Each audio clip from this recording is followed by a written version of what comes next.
Mes amis, assalamu alaikum. Toujours si c'est une chronique, réfléchissez et devenez riche. Manam khalatal pour changer sa vie. Tay dañuy ñëw pour waxtaan l'échec. Échec Sénégal bu la fi dalee surtout dañ lay reetaan di la ŋàññi parce que dañ lay considérer comme kenn ku incapable wala koo xamante ne mënul wala sinon même ñuy wax sa ndey liggéeyu. L'échec c'est une partie intégrante du succès. li tax tey ma jël point boobu wax ko non seulement c'est très important ci investissement parce que dalay dal mais surtout il faut que nga am courage ak détermination pour génn ci difficulté bi li nga xam ne moom lañ tuddee la chute. tous les soirs damay def sama sport barki démb bi may génn à 100 mètres maa ngi seen ab groupe de filles ñuy ñëw ñu ngi waxtaan seen biir di kaf di ree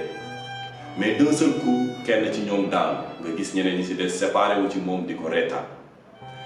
kenn dimbaliwu ko. Quelques instants ma taxaw di xool séquence bi j'étais écœuré après ma dem si la jeune fille je lui ai prêté main mu jug ma encouragé ko ne ko xoolaatal ñi ngay àndal ndax ànd ak ay nit ba foofu nga daanu ñu lay rey loolu exemple la wala sax métaphore la si suñu vie même suñu investissement noonu la bu ñu daanoo ñi ñuy àndal dañuy dem bàyyi ñu si suñu échec kon donc nañu xool ñi ñuy àndal ndax dans les investissements dañ naan nous sommes la moyenne des 5 personnes avec lesquelles nous passons plus de temps nit ñi ngay àndal rek ñooñu ngay doon.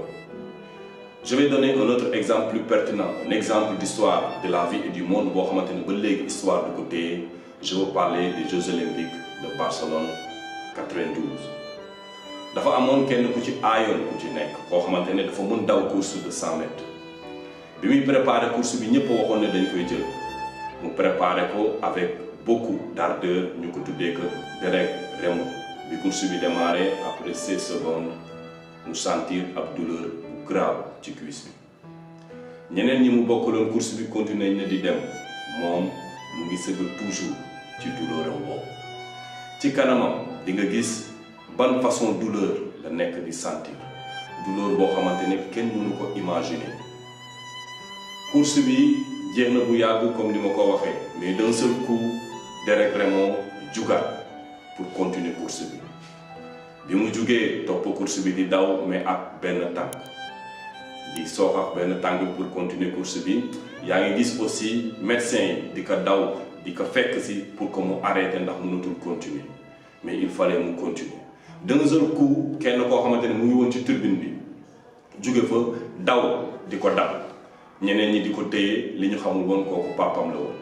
bi mu ñëwee téye ko ne ko Derek la moo tax ngay def li ngay def mu ne ko papa il faut que ma jeexal course bi mu ne ko obligé woo jeexal course bi sa tànk day metti